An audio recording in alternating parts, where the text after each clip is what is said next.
Very important वाला question, question number 5 देख लेते हैं। Find the mean salary of 60 worker of a factory from the following table. ये एक टेबल गिवन है, ये एक ग्रुप डेटा है। ग्रुप डेटा में क्या होता है हमारे पास, ये हमारे पास क्लास है।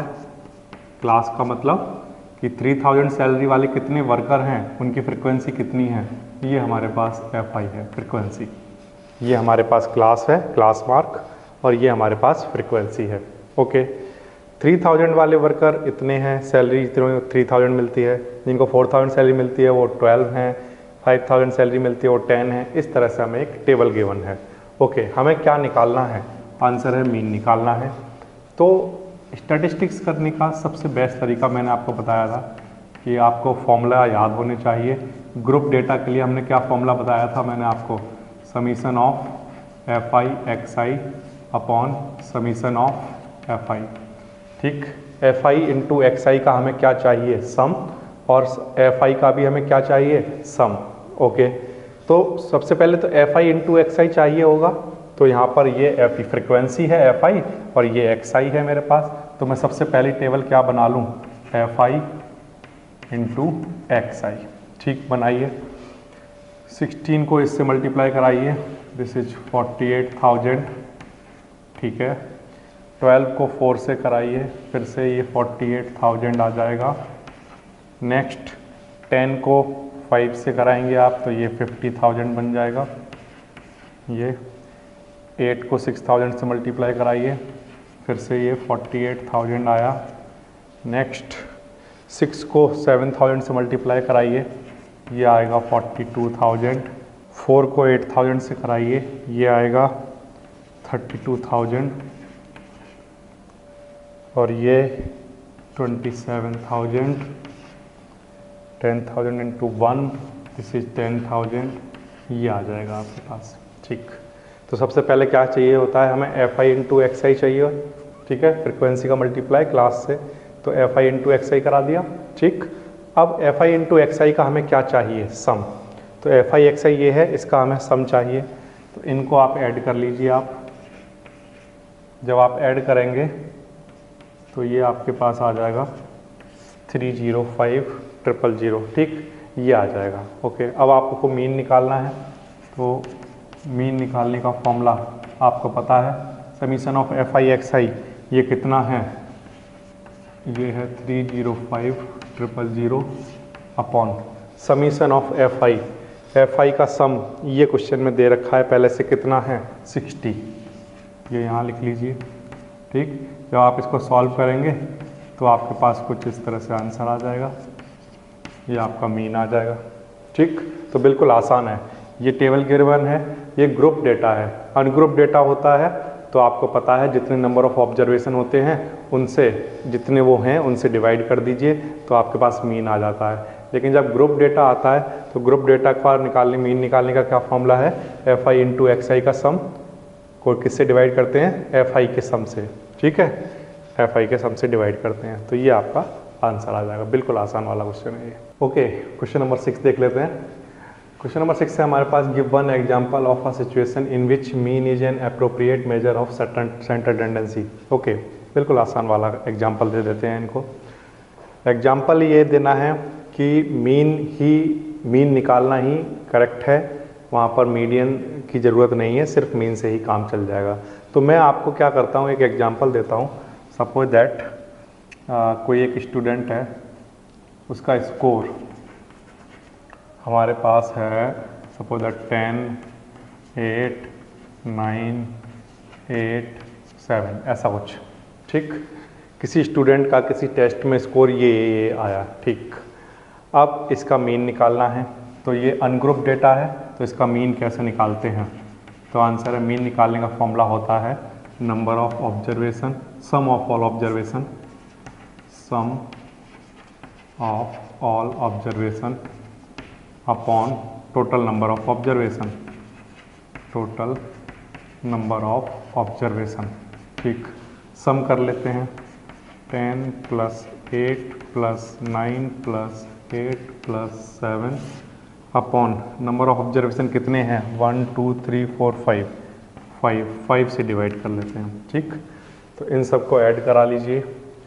इनको आप ऐड कराएंगे तो आंसर आएगा 42/5, तो ये बन जाएगा 8.4। ये आपका आंसर आ गया। तो ये जो आप 8.4 देख रहे हैं, ये इसकी सेंट्रल टेंडेंसी को दिखाता है कि जो मार्क्स हैं वो लगभग किसके आसपास हैं, 8.4 के आसपास हैं। ये देखिए 8, 8, 7, 9, इन सब के आसपास वाली डिजिट ही आ रही है 8.4, तो हम कहेंगे yes this is a mean. Okay, now एक और एग्जांपल हमें देना है जिससे हमें ये पता चले कि मीन निकालना सही नहीं रहेगा, मीडियन को निकालना चाहिए। तो इसका एक एग्जांपल ले लेता हूँ। और एग्जांपल, सपोज दैट किसी कंपनी में 4 लेबर हैं सपोज दैट, और उनकी सैलरी है 5,000 इस तरह से। 4 लेबर की सैलरी कितनी मानी मैंने, 5,000। ओके, और सपोज दैट उनका एक सुपरवाइज़र भी है, उसकी सैलरी है 15,000। ठीक, ये मैंने एक डेटा कलेक्ट किया। 4 लेबर की सैलरी कितनी, 5,000, और उनका जो सुपरवाइज़र है उसकी सैलरी कितनी, 15,000। मुझे निकालना है इसका मीन। ठीक है, मैंने मीन निकाला। मीन निकालने का फॉर्मूला क्या होता है? मीन निकालने का फॉर्मूला होता है sum of all observation, sum of all observation upon number of observation. ठीक, सम कर लेती है इसका। देखिए सम करिए आप, 5,000 प्लस 5,000 प्लस 5,000 प्लस 5,000, ये हो गया 4 टाइम, प्लस 15,000, और 5 ऑब्जर्वेशन हैं तो 5 से डिवाइड कर दीजिए इसको। ठीक है, तो ये आपने काउंट किया, ये आएगा आपके पास 35,000 अपॉन 5। ये आंसर कितना आएगा, 7,000। ठीक है, ये आपने मीन निकाला। अगर हमने मीन ना निकाल के इस क्वेश्चन का मीडियन निकालें तो आंसर है, मीडियन निकालने के लिए सबसे पहले डेटा असेंडिंग ऑर्डर में होना चाहिए। तो ये हमारे पास पहले से असेंडिंग ऑर्डर में है। ठीक है, ये हमने लगा लिया असेंडिंग ऑर्डर में, ये पहले से असेंडिंग ऑर्डर में था, ये मैंने यहाँ लिख लिया। ओके, ठीक। अब कितने नंबर ऑफ ऑब्जर्वेशन हैं? तो आंसर है, नंबर ऑफ ऑब्जर्वेशन है 5। 5 कैसा नंबर है, ऑड। ऑड के लिए मीडियन कैसे निकलता है? तो मीडियन निकालने का फॉर्मूला होता है ऑड के लिए n+1/2 ऑब्जर्वेशन। ठीक है, n की वैल्यू कितनी है, 5, वो 5 यहाँ पुट करिए। 5 + 1/2, 5 + 1 6/2, क्या आएगा, 3rd ऑब्जर्वेशन। ठीक है, 3rd ऑब्जर्वेशन। इसमें 3rd ऑब्जर्वेशन कौन सा है, 5,000। ठीक, कैसे निकाला मीडियन? मीडियन निकालना आपको आता है। ऑब्जर्वेशन कितने हैं, 5, तो ऑड है, नंबर ऑफ ऑब्जर्वेशन ऑड हैं, तो मीडियन कैसे निकलता है, n+1/2 ऑब्जर्वेशन। ठीक, n की वैल्यू 5 पुट कर दी, 5 + 1 6, 6/2 3rd ऑब्जर्वेशन। तो 3rd ऑब्जर्वेशन इसमें असेंडिंग में जो हमने लगा रखा उसमें देखा 1 2 3, 3rd नंबर पे क्या आता है, 5,000, तो मीडियन कितना आया, 5,000। ठीक, अब आप इस डेटा को गौर से देखिए, यहाँ ध्यान दीजिए।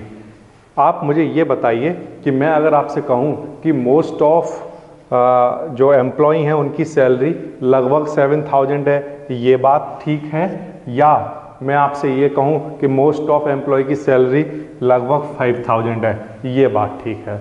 कौन सी बात आपको ज़्यादा सही लगती है? ज़्यादातर लोगों की सैलरी 7,000 है या ज़्यादातर लोगों की सैलरी 5,000 है? तो आंसर है कि ज़्यादातर लोगों की सैलरी कितनी दिखती है यहाँ पर, 5,000।